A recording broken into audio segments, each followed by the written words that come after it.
Welcome to Crossbody of Work. My name is Evan. I am Javier. This week, we look at a legendary tag team from the 80s that had a kind of revolving door of members, but there's some core people like Jim Cornette, our first time really covering him on the podcast. We're talking about the Midnight Express. Yeah, we're talking about beautiful Bobby Eaton, one of my favorite wrestlers that you definitely didn't know that. But I fucking love Bobby Eaton. I knew that, but I don't know if the people knew that you love Bobby Eaton. I am a big Bobby Eaton fan.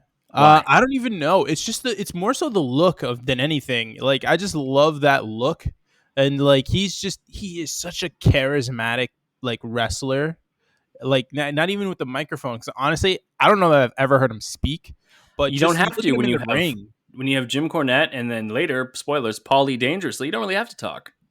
Like, in the ring, he is just so incredibly talented. And I don't know, when I think back to like guys from like that 80s time period, Rock and Roll Express, Road Warriors, like this whole tag division that was fucking stacked in the late 80s. The number one guy that sticks out to me, regardless of the team, is always going to be Bobby Eaton. I think it's funny because to me, Bobby Eaton looks like the way that your mom views you for Greg Valentine. Like, Bobby Eaton looks like a beautified Greg Valentine. Yeah, he does. It's just like, make him a little prettier. Yassify him a little bit. We got Yassify him. Yas, bitch. We normally take a look at a wrestler, or in this case, a tag team, through 5 of their most important matches. For this one, we try to get a good swath of the different iterations of the Midnight Express, except we're not touching the WWF one. You can't make us. It's bad. It has Bart Gunn. That's cool. Still bad. It's just bad. It's just bad. Also, you should follow us on YouTube. You should rate and subscribe. If you're on the YouTube, you should give us a like. You should rate and subscribe to the podcast if you're listening wherever you get your podcast. That's all great. Also, follow us on YouTube at Crossbody of Work, Twitter at Crossbody of Work, Instagram Crossbody of Work, Threads at Crossbody of Work. All hail the new Twitter.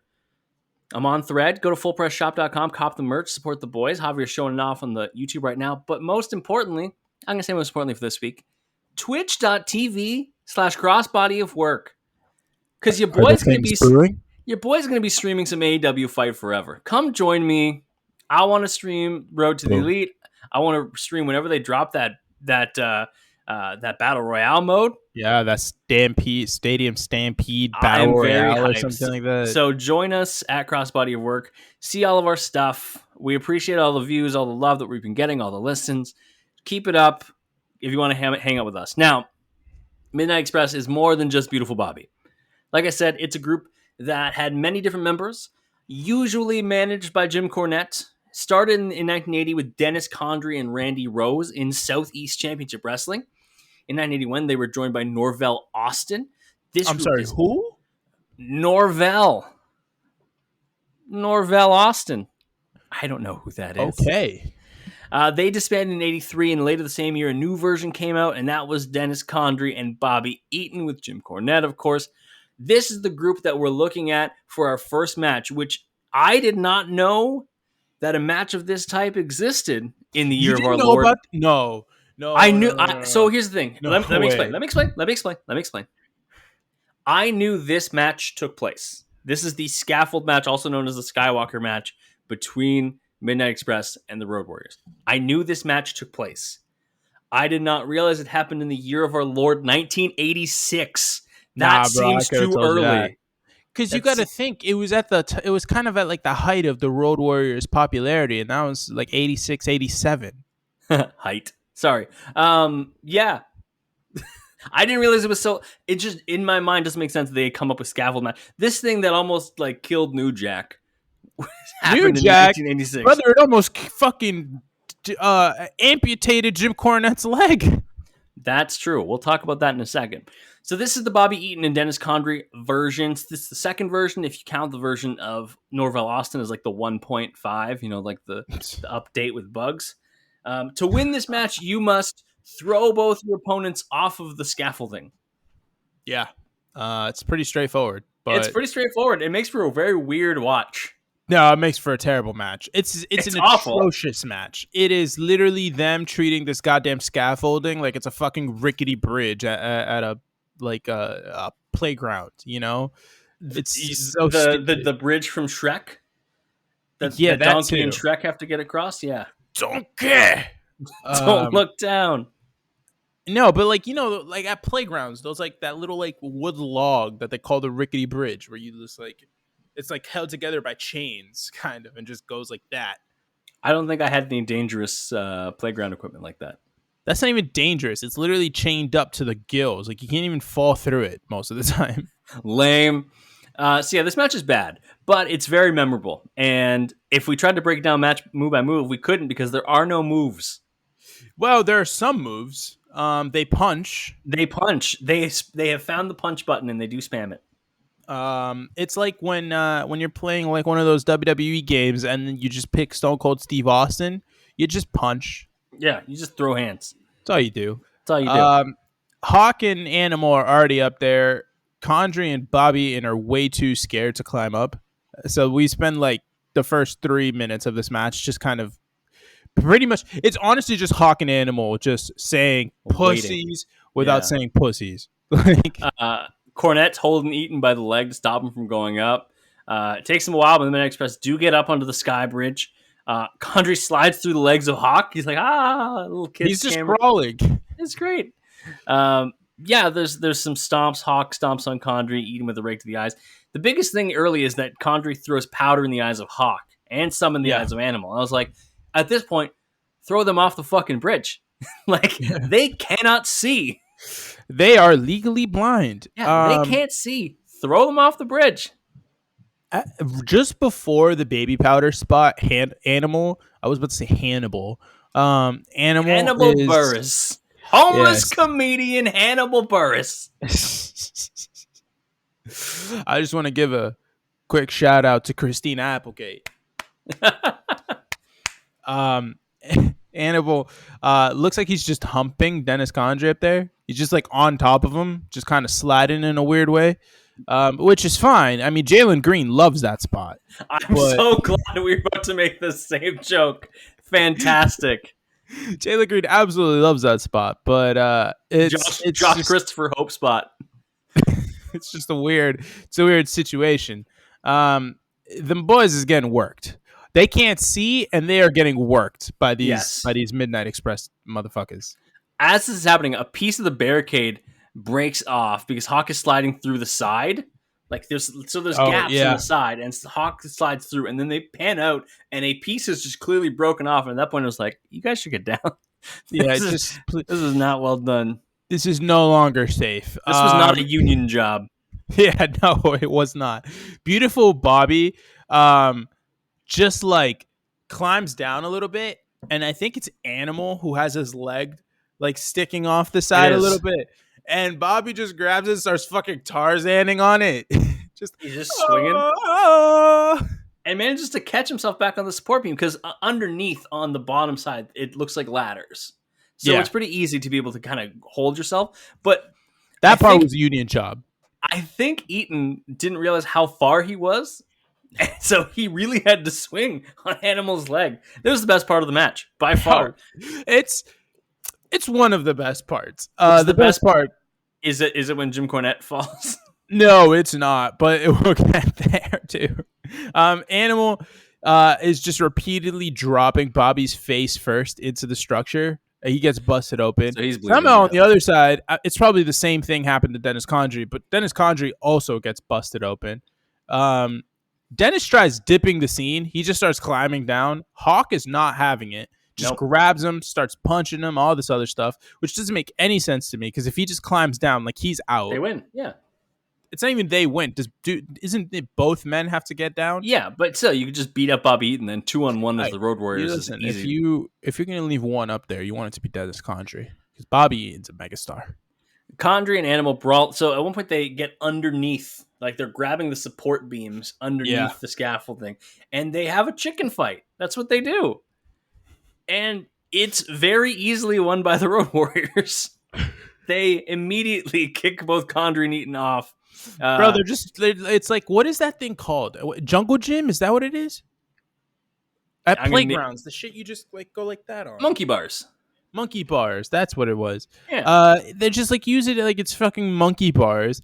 Yeah. And Bobby Eaton gets sandwiched between the two Road Warriors. I think it's Animal just kicks him from behind. He fucking falls into Hawk. I don't know how he managed to hold on, by the way. That's actually very impressive.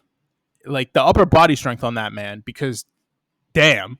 And I guess Hawk just gives the boot to Condrey, because Condrey ends up falling down a little after that. And yeah, the Road Warriors win the match. It's a very memorable match. It's a bad match. What happens to Jim Cornette? So Cornette gets like real worked up. I don't know. He takes off his jacket. He's doing all this talking, all this bullshit. The Road Warriors go after him. He's like, "Oh, I'm not having this." So he starts climbing up because, the best way to get out of a situation when you're being chased by two big, strong, sweaty men is to go up, straight up to the top of a structure that only has two exits and two entrances when there are two big, strong, sweaty men. Anyways, he gets up there. He gets trapped between the two Road Warriors. He starts climbing down through the center part of it, and he holds on for a little bit, for a comically long time. He's like swinging. For some reason, he's swinging his body in a dumb way, which definitely tired him out even sooner, so he wasn't able to brace himself because he's a manager, not a wrestler. Then he just drops, and when he drops, what happens, Evan? Oh, what does happen? I stopped watching. Oh, you don't know? I don't know. He fucking snaps his goddamn leg. Literally. He tears his knee up. He breaks his leg. It's his right leg, I think it is. Absolutely destroyed. You can even pick it up on the mic. He says, "I fucked my leg."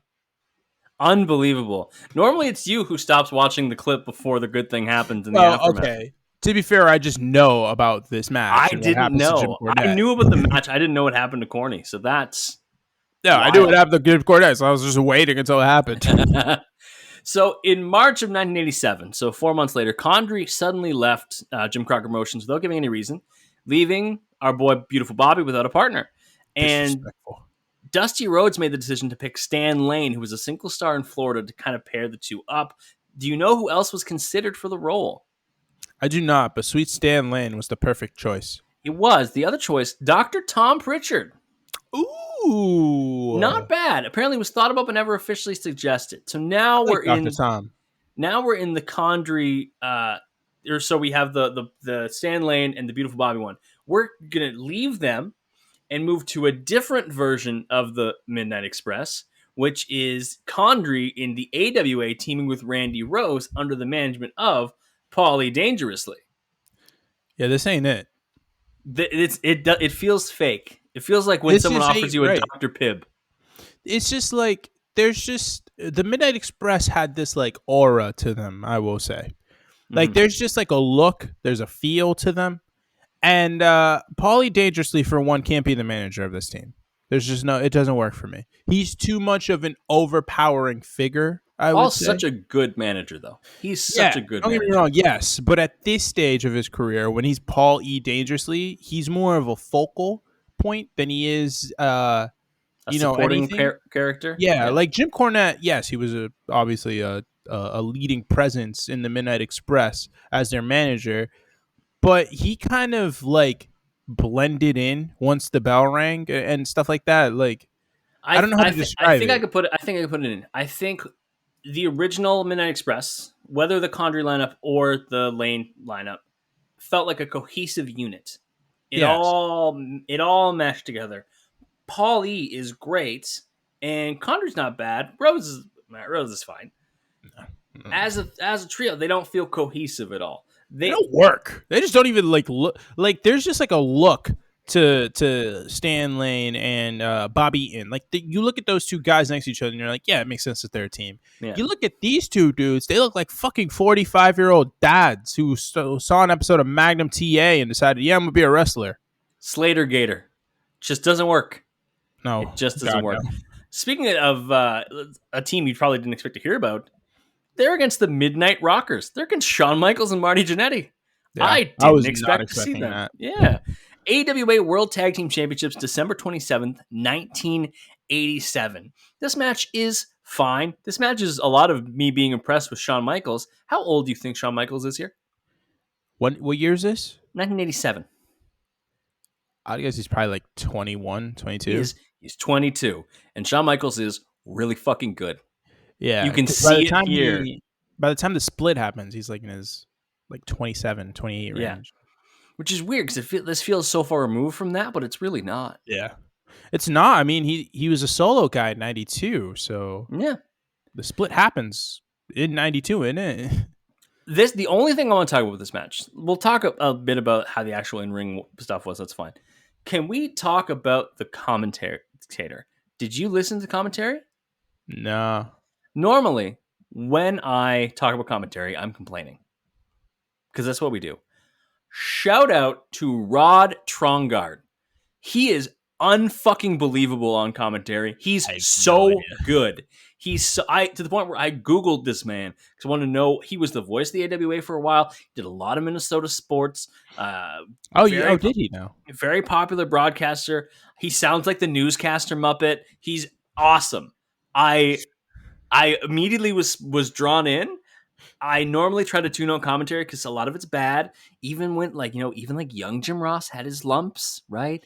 Yeah, Like there's something about like higher pitched Jim Ross that just it bothers me. he has to settle into the drawl, right? Like, he has to settle in, like the voice comes down a little bit. Man, Rod Trongard, shout out to him. He does an incredible job. If you want a picture painted, go like this match isn't the best match by a long shot, It's not. but he makes it seem really important. So kudos Yeah, to him. it's just two children. I'd forgotten the name of Rose because I just wasn't paying enough He has a attention. rose on his shirt. I goes, oh, it's Condrey and some dude. Dude. And then so the match starts. Marty hits Rose and Condrey with atomic drops. Marty and Sean, Rose and Condrey just do not want to have this match. They are like being complete in other pitches. So Sean and Marty go and grab the belts and put them around their waists, which is what then draws the fake Midnight Express to come back into the ring and get in action. I like the fake Midnight Express. That's exactly what this is. So yeah, look, just because Dennis Condrey here doesn't make them the Midnight Express. Like that's like saying the fucking Matt Hardy and could go and get managed by fucking I don't even know whoever in AEW. Without Jeff, and then they call themselves the Hardy Boys. Like that's not how that works. That's like Matt Hardy and Ethan Page being Team Extreme. Yeah, no, it's Nope. not. It's just not possible. If Jeff's not there, it's not Team Extreme. I just Now, imagine if that. it's go on. Imagine they instead of him being released, they had Trench, and they were like Trench and Christian. It's just like Edge and Christian, but Trench. Shout out to Trench. Jesus Christ. Anyways, so back to this match. It's not great. Sean does a blind tag, gets Rose in a headlock. Condrey rocks Sean while the ref is distracted, and then starts the fucking beatdown of a century. Michaels is getting his ass kicked. Backbreakers, camel clutch by Condrey. He gets a hope spot, but Rose with a knee to the gut, scoop slam, and essentially a Vader bomb, which Rose not big enough to do a Vader bomb, but cool. Jannetty makes the save. We get a double clothesline by Michaels, and then I would like you to rate the Marty Jannetty hot tag. It's pretty good. It's pretty good. Marty Jannetty, let's make sure we put this on the record. Clearly going through it. Marty Jannetty, pretty weird guy. That's me putting it as lightly and politely as possible. Tapped. He's tapped. Dude. He's out. That is a tapped individual. Good However, hell of a hot tag here. Hell of a wrestler, honestly. Marty was a good wrestler. He just, wasn't Shawn Michaels, and if that is the biggest flaw he had. I mean, listen, that's a hell of a wrestler there. Because guess what? Literally, no one else is Shawn Michaels. Does a meeting of the mind, small package for a 2. We get a ref bump off of a suplex. So the ref gets hit with like the legs of a suplex. Yeah, Marty with a bridge because he gets drop kicked while being held from behind, turns it into a bridge. And they pin them. The ref is up, and they get the pin, and the Rockers win the titles. Although I don't think that Condrey was the legal man. The video cuts off, so we don't get to see the rest of it. But I'm pretty sure Condrey was not the legal guy. You are right, and here's what happened. So Condrey was in dispute with AWA owner Vern Gagne over money being owed to him, and so he and Rose and Paul E left the promotion in early '88. while still being promoted as champions. And the AWA decided to retroactively say that finish that was a Dusty finish before, it counts. And so the Rockers get the titles instead of the Midnight Express. I love petty promoter bullshit. Absolutely. They're like, fuck this, we're out. All right, we are going to take a break. When we get back, we're back to the original Midnight Express with Jim Cornette cutting a promo. Back from the break, we have got Jim Ross interviewing the boys. It is Lane, it is Eaton, it is Cornette. Stan Lane looked cool as hell in this promo package. I don't know how to explain it, but Stan Lane looks like a normal version of why am I blanking on his man's name? Bionic Arm, fucking dude who threw Yokozuna out of the ring and won by count out of SummerSlam. Lex Luger? Lex Luger. He looks like a normal version of Lex Luger. Happy 4th of July to all. Yeah, he does kind of look like that. He's got the red tank top, a big overcoat, some cool shades on. I was like, hell yeah, man, I'm in. Well, I'm these dudes look cool as shit. You look at sweet Stan Lane and beautiful Bobby right here. They look cool as fuck. And we got to remember, this is the late 80s. Mullets, cool. Mullets are cool again. I have seen. I don't know about all that. No. So I have seen many a young person rocking the mullets now. And I can't, because if I tried to do business in the front, party in the back, it would be all party and no business. I would rock the Hogan skullet. Now, that's just a geography problem. But I just don't want to. I could. I could. Don't want to. No, it's not happening. Why not? Because I don't want to. It's just not possible. I think it'd be great. Dominic Mysterio is the only person in the world that rocks a good mullet. At this point in time, yes. But yeah, so they are promoting the Chi-Town Rumble. It's coming up. And so since it's coming up in Chicago, obviously, that is the Chi-Town in question. Cornette brings up Elliot Ness. The one? Yeah, that's the one. The famous Chi-Town Rumble. The famous Chi-Town. It's not Cheyenne, Wyoming. So shout out Wyoming. The Steamboat Flair match. Yes. Right, this is 89, isn't it? No, this is 88. It may not be then. Yeah. I don't remember. I'll look up the Chi-Town Rumble. You talk about the promo. Cornette calls Paul Heyman a fruit, which, late 80s. Sounds about right. He talks up Chicago and then does like a weird bit with that movie, The Untouchables, I think it was. Does like a really weird bit with that. He says Heyman is going to have a cement overcoat when he's dumped in the river because he's starting to make fucking Al Capone references. Mm-hmm. He says whoever gets pinned has to leave the NWA forever. Says Heyman thinks he's going to come in and take Jim Cornette's job, but he's far from being right. Says beautiful Bobby and sweet Stan Lane are here. And Cornette says they're the real Midnight Express.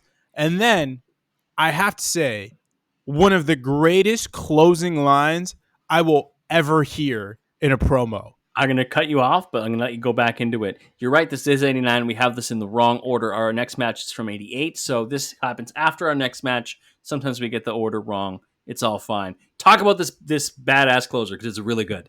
We're going to blame the logistics department. That's right. It's neither of our fault. Our IT department is just fucking up. Yeah. God damn it, Mom.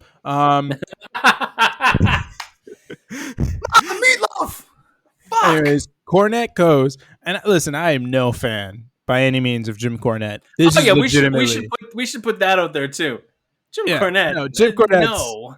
Just literally just the worst. Like, he is an insufferable asshole. But my favorite thing is this feud with Vince Russo, because it's like my two most hated people in this world hate each other, and I don't know who to root for. I'm cheering for no one. I'm cheering for destruction. Yeah. Anyways, he closes out the promo by saying, all evil men's time must come.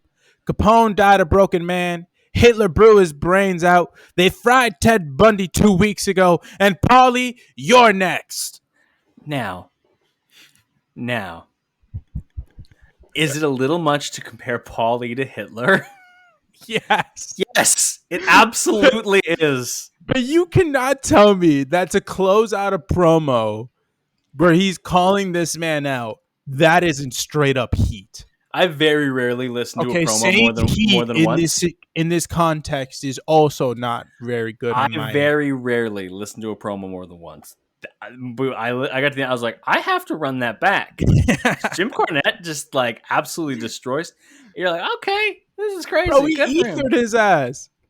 I was like, it's a bit much, but it's pretty good. All right, our The next match. Untouchables bit I could have missed with. Like I would I have been get okay it. without that. Tied to Chicago. I understand the branding. Our next match is before that promo. So we're still going to see Stan Lane and Bobby Eaton, that version of Midnight Express. They are up against the Fantastics for the NWA United States Tag Team Championships from NWA TV, April 26th, 1988. Bobby Fulton and Tommy Rogers are the Fantastics. They have vests with long tails and bow ties on. Why though? No idea who the fuck these people are. Why though? I was kind of impressed with Tommy Rogers, and we'll get to that. Tommy Rogers, good wrestler. Also looks like. Have you ever seen The Sopranos? Yes. He looks like Richie Atier. What the fuck is this guy's name? Richie. The I guy who can't. ends up dating fucking Tony's sister. Yes. I forget his name. Looks just like him. It's honestly kind of crazy. Like the entire time, Richie Aprile. Richie Aprile just looks like him. Just does. It's fucking hilarious. Yeah. It's the only thing I noticed. I was like, oh shit, it's just Richie Aprile over here and goddamn missile dropkicks. Anyways, these dudes are super over. Yes, the Fantastics are very over. Yes. At one point, I think it's Bobby Fulton starts off the match with Sweet Stan Lane. They're literally fighting for a hammerlock. Yep. I love fucking wrestling, man. Yep. They're fighting for a hammerlock, and the crowd is eating it up the whole time. Also, can we talk at this point? I know we've already talked mullets, but my God, beautiful Bobby. That mullet Bro. is to mid-back. Yeah. It's the longest mullet I've seen, aside from Ricky Morton. I remember so vividly. It's not a mullet, but it's close enough. Same like family tree. Who? There was a kid that I went to middle school with who had a rat tail. It's not the same. It's not the same, but it's same family. And no, they're not even the same family. That's like man. comparing a rat to a capybara. Like technically, yeah, they're both rodents, but it's not the same thing. Okay, well, he had a capybara tail, and this motherfucker went. You don't have to just have little bushes. I know it went to like. If he had a tramp stamp, it would have been brushing the top of it. And I just remember that he was like a weird kid and wasn't very social. He has a rat tail. This isn't a normal individual. However, I still remember one day in the cafeteria, one of my friends was like, "Are we going to just all ignore the fact that Robert has a rat tail?" Just, I think he'd been looking at it for like 6 months. It was like, are we all seeing the same thing? Like am I going crazy here? He has. We're definitely right. We're all like, he definitely does. Leave him alone. Like it's not a rat tail at that point. That's a monkey's tail. I hope he still has it and that it's touching floor. I hope he does. It's touching floor. I hope it's dragging. I hope he has to like fucking lasso it. Yeah, just because it's so long. Oh my god! Ends up looking like Super Saiyan 3 Goku. It's pretty good. There's a lot of stuff going on. Arm drags by Rogers. Rogers with the trios of drop kicks. The Fantastics run the ring. Head scissors by Rogers. Eaton trips while getting on the top rope, which is really funny. While Fulton in the background does the Tyler Breeze pose on the top turnbuckle. Very cool. Oh, yeah. Yeah, it's nice. It's a really good bit. I liked it. Lade hits an enziguri, but Rogers immediately gets on top of Bobby because, what are we doing here? So he hits the enziguri, Bobby tags in, and then Rogers immediately is just on top because, they want me personally to be in hell. Also, if you want to make sure, if you're watching this match, who is who, Stan is in the trunks, and Beautiful Bobby is in the pants. Oh, right. Yeah, I guess. Bobby's the thicker one. Of Bobby, that is the way you can always tell is Bobby is the thicker one, especially up in the chest area. Yes, he's very much a barrel-chested man. Sweet Stan Lane just looks like they popped Lex Luger, but also fixed his face. Fixed his face. Listen, I just gotta tell you, you know that thing they always say where like if you want to prevent wrinkles, you gotta put sunscreen on. Yeah, Lex Luger didn't get that memo. Um, that's fair.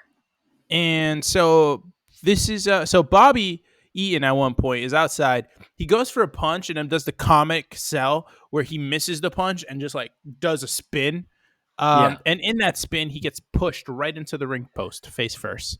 This is he fucks up, I forget what it was, but he fucks up something else like right after this too. And I go, this is a beautiful Bobby disaster class. he's having a bad time this match. Literally a disaster class. It could Yeah. not be any worse for him right now. There's a right hand on the apron while Rogers is propped up by Eden. In comes Stan, hits a face buster, does a double throat chop. Corny is getting chased around the ring by Fulton because he's been slapping Rogers while he's put through the ropes by the Express. Rogers gets a foot under the ropes on a pin attempt. We get a Russian leg sweep by Lane for a 2. Rogers gets a crucifix. But then we go to break. We get a lot of commercial breaks during this match. Yeah. So We come back. The clip, here's a little bit behind the curtains, right? Picking the matches this week. And I'm looking at it and I'm like, oh, this match between the Fantastics and the Express is supposed to be 43 minutes long, but the only clips I can find are 26 minutes. Like, that's weird. It's because they counted bell to bell and took live commercial breaks, and so that's how long it actually was. But there's like 7 commercial breaks in this match. My favorite thing is you have officially discovered the best way for us to watch a match. I've gotten some crazy ones. I mean, shout out Billy Billy. Shout out to that random Russian site that one time. I forget what episode it was. You've decided to just put a Reddit post on here. The scaffold match was on Reddit. The scaffold match could only be found on Reddit. So shout out to the person on Reddit. AI Remastered. I think it was r/AI Remastered. Shout out to you. 12 years ago. Shout out. At one point here, Fulton gets a hot tag. He gets his foot held by Stan Lane while he's hitting the ropes. Bobby then boots him out of the ring from behind. He ends up in he goes out in kind of like a suicide dive fashion. Stan Lane grabs him and immediately just drops him throat first on the barricade. Yes. One thing I'll say about Stan Lane, because I feel like we're talking a lot about Beautiful Bobby. Stan Lane, very solid hand, very good wrestler. Clearly, charismatic guy. Does not pull any of his punches. Whenever you see close-ups of Stan Lane doing work in the corner, he is potatoing these people. There is no famine. He is fucking throwing these potatoes. He does not care. It's right Ireland and Idaho combined. Okay, this has nothing to do with wrestling. But side note, I'm in a really good mood tonight, and here's why. Wife and I were going out and running some errands, and then I was like, oh, let's get some takeout because I'm really hungry and I don't want to cook. And she's like, okay. So we go to Dairy Queen, and we get the chicken strip baskets because they're actually pretty good. Ooh. Never been to Dairy Queen. Actually, no, sorry. I haven't been to Dairy Queen for their real food. I've been there for their ice cream. And that's the thing is the real food's underrated because nobody goes there for the real food. They go and they get ice cream. Anyways, so we get the 4-piece chicken strip baskets. And I'm holding them like, these are heavy. I'm like, this is probably full of, they chocked this motherfucker full of fries. It's got to be full of potatoes. No. Well, we ordered 4-piece chicken strip baskets. Hers had 7. Mine had 9. So, brother, I am lit on sweet and sour sauce and chicken strips. brother, you got lunch tomorrow too. Jesus Christ, 9? Well, the thing is, I opened up. I'm like, all of the chicken strips are in my fucking box. She's like, no, they're not. So how see, you're up in the Great White North. I sure am. How popular is Dairy Queen up there? Pretty popular. Like, was there another person in the store with you when you went to the Dairy Queen? Yes. See, that's the thing. See, the only Dairy Queen I've ever been to is up here in great old New Hampshire. Back when we used to go to this one cute little park called Laconia. They had a Pizza Hut that was also like the buffet style Pizza Huts, which were just the greatest things in the world. The fact that that's not a thing anymore hurts me to no end. But they had the buffet, and we would eat there, and then literally right in front, across the street, was a Dairy Queen. So we'd eat at the Pizza Hut, and then we'd go to the Dairy Queen after for ice cream stuff. Every time I went to that Dairy Queen, not a single soul. Yeah, weird. Not one. I've never seen a human being at a Dairy Queen. Just the workers. On the note of sidetracks, I'm gonna need them all the way now. So if you're watching on YouTube, you may notice that my camera is better than it was last week for the podcast, and that's because bought ourselves a new gaming laptop / streaming laptop. That's why I'm going to be streaming on Twitch at Crossbody of Work. Go follow us there. Going to be doing that. But I want to shout out the guy who sold us this at the Staples. Because he's asking, he's like, well, what do you guys need? And my wife streams plays some games. And I'm like, oh, I'm going to be doing some streaming and I'm doing some video editing. And because I have a podcast that I host. And he was immediately like, oh, like, what about? And I was like, I'm always like, it's professional wrestling. Like, and some people are like, oh, that's fun. I used to watch that when I was a kid. And I'm like, yeah, me too. And I still do when I'm 31. But this guy was like, that's so cool. And he asked for the name of the podcast and he was super into it. And then we told him we did a series on Randy Orton. He's like, I fucking love Randy Orton. So Everyone shout out Randy Orton. my boy Vivek. Vivek, yes. If you are actually listening, you made my day. Congratulations. Good sale as well as a good laptop. My goat. Yes, Vivek the goat. Shout out to Vivek. Nothing but respect for a nice Staples employee. The true new star of the Midnight Express, Vivek. If you work at Staples, Best Buy, or any sort of store like that, I have nothing but my utmost respect for you.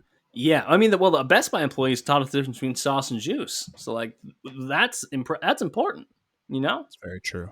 And if you can explain technology to old people, you have all of the patience in the world, and I applaud you. It's me. Done. I had to do that when I worked at Best Buy for one summer. Even though I worked in the goddamn warehouse, I still had to talk to people. So hold on. You're like, shout out to people who work at Best Buy when you were a person who worked at Best Buy? Well, listen, I no longer do that. Well, currently work. Shout out to me. I haven't worked there since like 2019. I was in college when I fucking worked there. I just needed it for the summer to save enough money to buy a car. Well done. You did it. So anyways, this started because I was saying Stan, he's pretty good. That's Stan Lane. He's pretty good. That Stan Lane's great. Anyways, Fulton's selling a goddamn barricade to the throat. Yes. Evan, take it from there. This is where we left off, was him getting hit with a throat. Lane tossing him around. Him getting hit with a throat? Don't worry about my bad English. It's a throat goat over here. Sends Fulton to the outside. Corny smashes him with the tennis racket. Fulton continues to kick out. Lane slams him by his hair. We go to another commercial break. Neckbreaker by Eaton when we're back. Fulton gets a boot on the ropes. Top rope elbow drop by Beautiful Bobby. Only a 2 count. I was like, oh, that's when I knew. I'm like, oh, the Fantastics are winning. Because a Beautiful Bobby elbow drop isn't going to end this? That's a sign. Bullshit. It's bullshit, I'll tell you. Bobby, it's a spinning heel kick, which looked pretty vicious, to be honest. It's pretty good. It looked like he connected a little too well on that. Rogers hits a missile drop kick to Bobby while the ref is distracted by Lane. Cornette's complaining. He's pissed. His face is red. He is a very pale man. His face was red. Looked like goddamn knuckles out there. And Fulton rolls up Bobby. 1, 2, 3. The Fantastics do indeed. I loved this finish. Corny's getting on the ropes because he thinks it's going to be time for the Express to get the advantage, naturally. And Rogers is up top. He drop kicks Eaton, and in a clean motion, as he's taking the bump, Eaton gets rolled up by Fulton. It was very clean. It was a really well done finish. Yeah, somebody should nick it. Take it right now. I'm gonna tell you right now, my recommendation for the week. I agree. I didn't know if you were as high on this. I thought you were going to be higher on the next match because I also really like the next match too. It's a great match, but it's one of those things where it's like dime a dozen. You pick one. They have so many great matches together. That's true.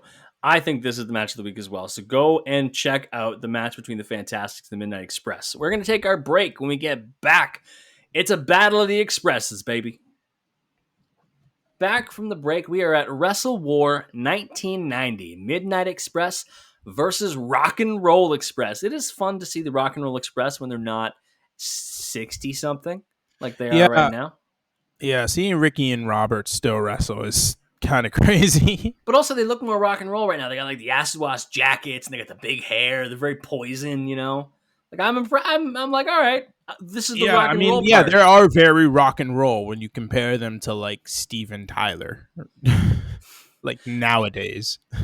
I can't wait. We're starting to get to it because like we've seen what it's like when like '80s rock stars age into being old people. Like, you know, like we know what's like old Steven Tyler looks like. You know what I mean?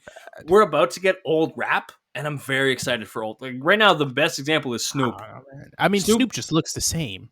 I know, but he's just doing side quests. God bless him for it. Well, he's been doing side quests since he literally dropped his first album, then just decided to do features on everyone else's really, really great albums. And then he just kind of like never, like Snoop just became like a mega, like he dropped one album and then low-key just like dipped the scene. What's like the best Snoop feature? Oh, man. Oh, well. I think you and I just came to the same. What do you think? Yeah, Dr. Dre. Why am I blanking on the song? Still DRE. Yeah. Yeah, still DRE. Yeah. Like, come on. Like, it has if you to be... if you can't pick one of those, is it California Girls? No, it's not. You know what I talked? Fun fact. You know what I talked about yesterday? It's funny that you bring this up because you were the subject of this. Low key. Your other podcast, shout out. Yep. Shout out Mal as well. I remember one time you guys had a conversation about like who is the most like someone on your like popular artist on your playlist or like on your like music thing that you would like erase from like history. Like yeah, if you had to get rid of somebody who you actually listen to, who would you get rid of? Yes. And we came to the same person, Ed Sheeran.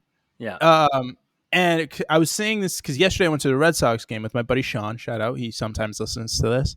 And he went to so Ed Sheeran played a concert here at Gillette Stadium this past weekend. Sean went to the concert, and I told him that, and he goes, "Yeah, it's probably Ed Sheeran for me too." Like it'd be fine. And don't get me wrong, I listened to all of his shit, and I love Ed Sheeran. I've seen him in concert, and yet I'd still be like, "I'm fine." I wouldn't even think about it. Wouldn't think noise about it. I'd be absolutely okay with getting rid of Ed Sheeran.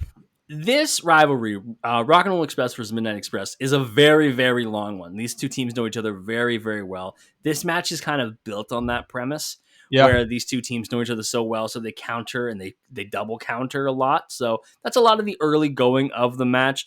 And Cornette immediately jumps on the apron and gets punched off the apron by the official early in the match. I mean, we also got a Jim Cornette promo at the beginning. Oh yes, I didn't write the things down, but yeah, we did. He says something. He says things change. The Berlin Wall falls. Politicians get taken down. New ones come up in their place, and things have changed in wrestling. But something that will never change is the Midnight Express and Rock and Roll Express being the best matchup in the history of tag team wrestling. Which, Evan, do you agree with that sentiment? Is this like the most iconic tag feud in wrestling? Most iconic? Maybe. Is it my favorite? No. I think this is like the tag feud in wrestling. It's either this or like the Freebirds and the Von Erichs. Yeah. Yes. And again, but that's not a tag feud because like the Von Erichs just kind of rotated brothers, and so did the Freebirds. To me, like I would go more. And again, I'm biased because I'm a more modern fan. I do love. Oh yeah, you're going Kenzo Suzuki and Rene Dupree against literally whoever the fuck they faced, right? Hardys versus Edge and Christian is my real answer. I don't even know. Like, honestly, I can't even say that because I cannot off the top of my head tell you a single time they matched up 1-on-1. The No Mercy ladder match, like the ladder match. For tags. Yeah, but like that's fine and all. I would much rather just have the Royal Rumble match that they had against that the Hardys had against the Dudley Boys. You know, it's a very fun match. Like it's a 3-way thing. Like when I think of those two, I also think of the Dudleys. Yeah, that's fair. That's a fair hole to poke in. Is it the Hardys and Eminem? Is it Ray and Eddie and Eminem? Is it? No, it's nobody in Eminem. I'll tell you that. Hating behavior. It's Kenzo Suzuki and Rene Dupree against literally the world. Is what it is. It's some combination of Eugene and William Regal versus everybody. Anyways, there's a cold ass line at the end of that promo to start this that Stan Lane goes. He goes. He gets kind of teed for it by Cornette. And like after like talking about the Rock and Roll Express and all that stuff, he like teased him up by saying, "Stan, what is it?" And he goes, "The day the music died." It's pretty good. The way he says it too, just like sunglasses on, all that stuff, bro. It was like I saw that and I was like, strap him right now. World So title around his waist. Corny gets punched off the apron by the referee. Like I said, Corny squares up to the ref and tries to actually fight him, but he ends up out of the ring. And for the first half of this match, Midnight Express get 0 offense in. This much. 0. Corny pulls a foot and gets pulled into the ring himself, meeting the mines for the Midnight Express. Corny gets punched off the ropes again. Stan Lane has to give him some chest compressions to checking on him, which is very funny. Hilarious. But yeah, no offense to start this match. Until Stan Lane hits a scoop slam on Ricky Morton ringside. Yeah. And that's pretty much when they start getting advantage back. Beautiful Bobby, it's a backbreaker. At one point, Cornette hits Ricky with the handle of that racket that he's got in the throat. Yes. Well, he does the throat eventually, but at that point, it's just the back because he hits the ropes. Lane prevents a hot tag, eventually ends up dropping Ricky on the barricade. Yep. Beautiful Bobby hits a neck breaker, which is fucking gorgeous, by the way. So it's one of those situations where he gets a blind tag. Yeah. And I think Ricky had just rolled through with a sunset flip or some shit, and Bobby just grabs him by the back of the neck. Boom, neck breaker. And Midnight Express is working exclusively on the arm for Morton, right? They're hammer lock, thrown in the corner, an arm breaker, a couple more arm DDTs. Morton reverses a whip, tosses Eaton in the corner, and they run into each other. Eaton gets the tag before Morton can capitalize. Eaton goes back up top. Morton gets his legs up, rolls through, hot tag to Gibson. Give me the Gibson hot tag rating. I mean, it's a 10. Robert Gibson. It's electric. Robert Gibson is one of the best hot tags in the history of wrestling because he's always the hot tag guy. Yeah, and the crowd is crazy hot for it because they got really excited because Rock and Roll Express was doing really well to start the match, and then they got taken over by just shitty heel work, and they're getting dominated. And poor Ricky Morton, and then Robert Gibson gets the tag and is on fire. Yeah, it's great. It's really good stuff. Also, another question I had for you. So Stan Lane, his whole thing is that sometimes he busts out martial arts moves because that's what he does. He's trained in that. Which one would you rather have, Stan Lane martial arts moves or redneck kung fu? Ooh, I know the answer. I know redneck kung fu. Yeah, I know the answer is redneck kung fu, but I have to ask. Gotta ask. I gotta ask. Cornette fucking smashes Robert with the racket for a near fall. That's what pretty much brings the Rock and Roll Express's momentum to a screeching halt. Yep. Midnight Express. The finish of the match is pretty creative. Yeah. Midnight Express goes for a dual flapjack. I believe so. It's Ricky who tackles, I think, Lane. He does. Yeah, he chop blocks Lane essentially. Yeah, so he gets taken out of the picture. Robert then does a small package to Bobby, but instead of a regular small package, he uses his leg and drapes it all the way across both of Bobby's legs and kind of hooks it down, so he's really not able to fucking move. 1, 2, 3. The Rock and Roll Express win the match. A good match, not a title match, just a good old fashioned tag war. This is a very, very good match. I liked it a lot. I think, is it this match or is it the next match that has the... No, it's the next match. This next match that we're going to watch is the longest match on the card. And I'll tell you, it was longer than the main event of Sting versus Ric Flair. And that is... Yeah, I know. What a surprise. That is Midnight Express versus the Southern Boys for the NWA US Tag Team Championship Great American Bash 1990. This clip starts with Paul E. and Mean Mark Callis yelling at you. Yeah, I didn't realize Paul Heyman was the fucking manager for The Undertaker. This is why I think that the breaking the streak was a shoot. Paulie's got a long history with Mark. Well, if you think about it, the year before, Paul was the manager for Punk when Taker beat him. Yep. He contracted Brock out to do a shoot. Hey. I mean, that's what it was. He said, concuss this motherfucker. Yeah. The Southern Boys, we're going to acknowledge the fact that they, a relic of the time, having the Confederate flag on your trunks, it's not a good look. Yeah. It's a bad look. Especially not when it's all red. It's kind of weird. It's very weird. Steve Armstrong and Tracy Smothers. Do I know Steve Armstrong? Hell to the no. But that's okay. You know him now as a Southern boy. Tracy Smothers, I know. More so Yes. as a trainer than anything, but Yes. I know him.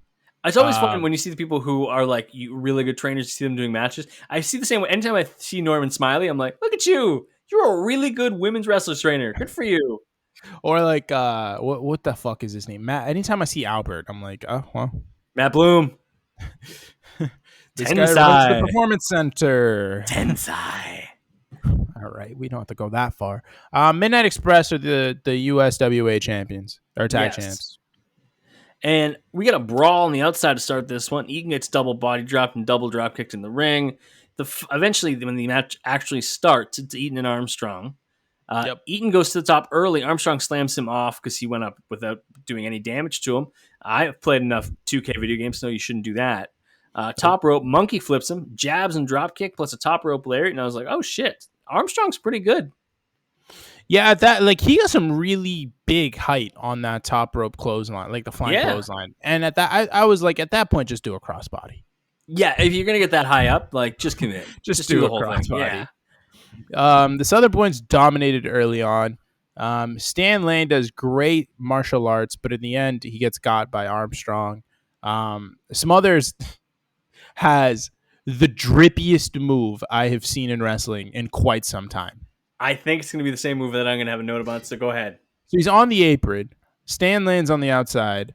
And instead of just like kicking him or leaping onto him, he does a backflip back into the ring and then just kicks him through the ropes. Yeah, does the swing kick through the ropes. It's incredible.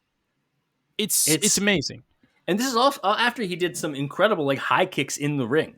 Like Smothers has good kicks. Smothers looks like a slowed down RVD. Like he's doing like weird kicks and stuff, and I was like, okay, you can see the progression, right? I can see it. Yeah. Cornette's in hell because the Midnight Express have just been getting absolutely rocked, and he is just like honestly, I feel like he's about to like pop a vessel. I feel like Cornette is always in hell, in the nicest way possible. I feel like Cornette is always in hell when it comes. I just feel like he's just a miserable person. Like, not even just like his life is sad and he's unhappy. Like, I mean, literally, like he is just chemically built to always be miserable. Yeah. So you ever met those people who they're just like, I'm like, oh, you're never happy. Like, yeah. There's a girl who lived in my building when I was in university in the first year, and you'd see her in the hallway, and we learned eventually, just don't ask her how her day's going because she's going to complain about something.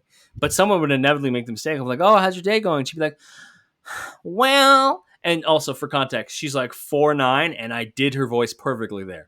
So, and yeah, I know. And well, that's today like a was really hard. And be like, all right, Jesus Christ, like that sounds like a combination of Moaning Myrtle from Harry Potter and Steve Urkel.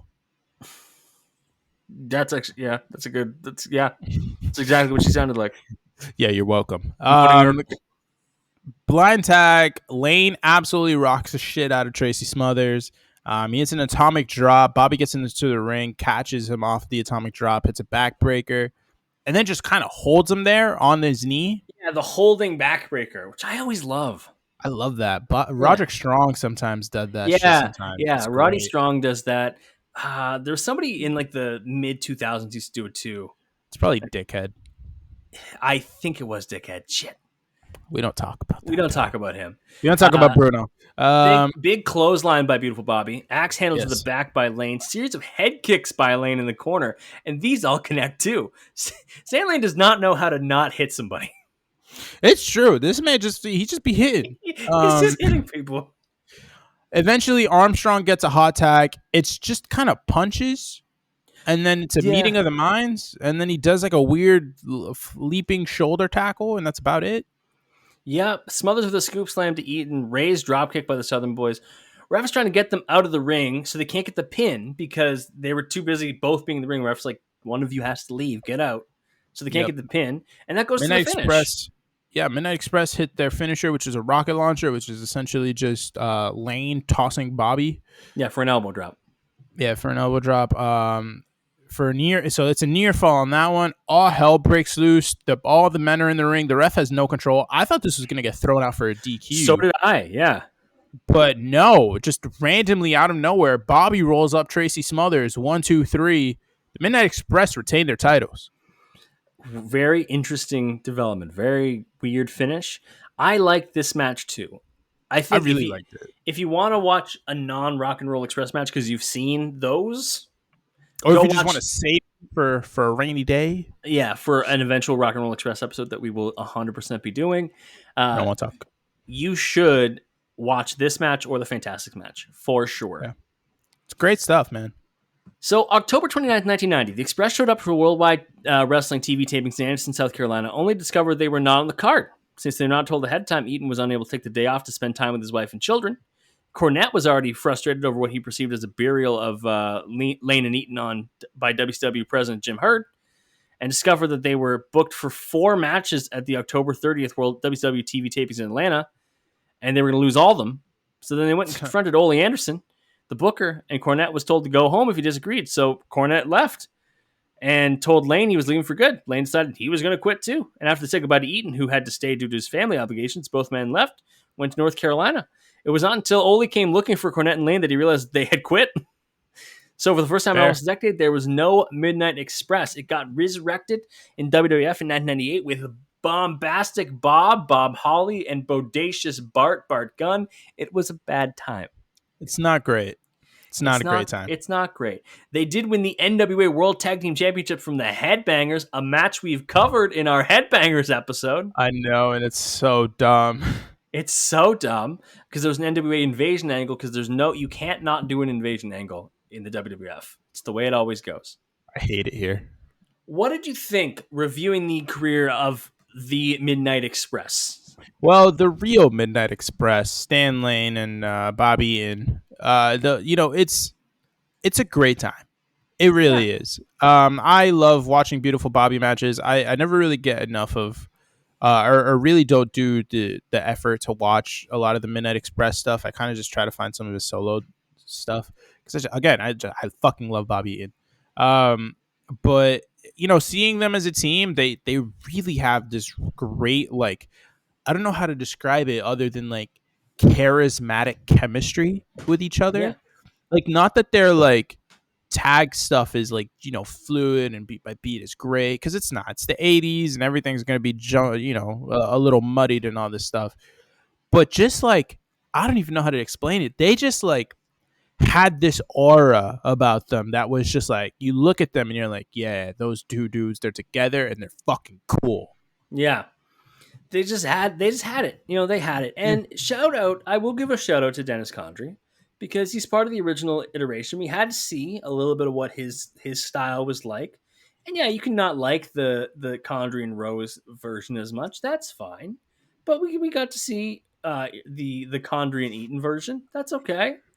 But Beautiful Bobby and Stan Lane is, to me, the best version of the Express. Yeah, It's without wild. a doubt. It's wild that they didn't last that long. They were lasted really like 2.5 years. Which is fucking nuts.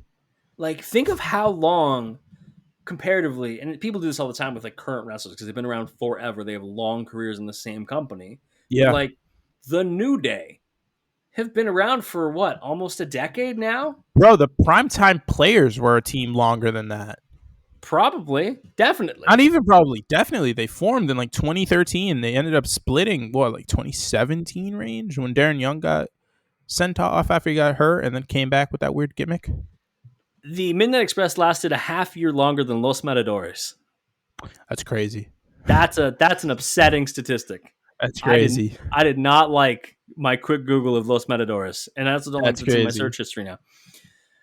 You should, if you're not already, hit subscribe if you're watching on YouTube, or subscribe to wherever you're listening to us on the podcast. That's also great. You should like the video. You should rate the podcast 5 stars. It helps us out tremendously. Share this episode with somebody who you know loves wrestling, maybe loved the Midnight Express, wants to deep dive back into them, and you think would appreciate our wonderful sense of humor as we dive into these wonderful wrestling Or someone that likes topics. Dairy Queen.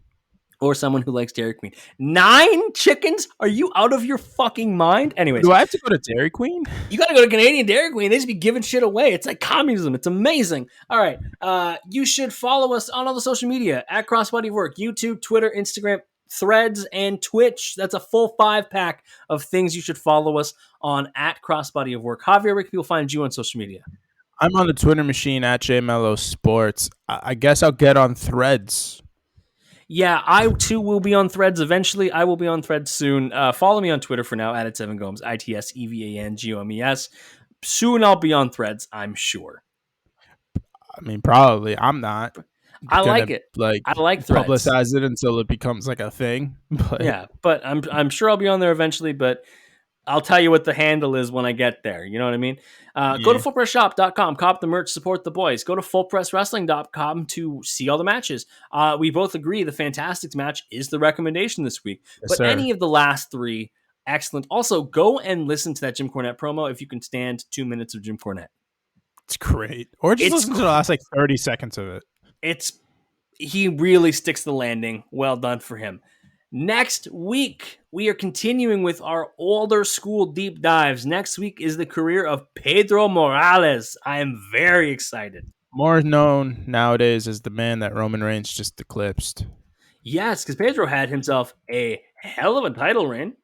Yes, he did. Yes, he did. And one of Puerto Rico's original favorite sons.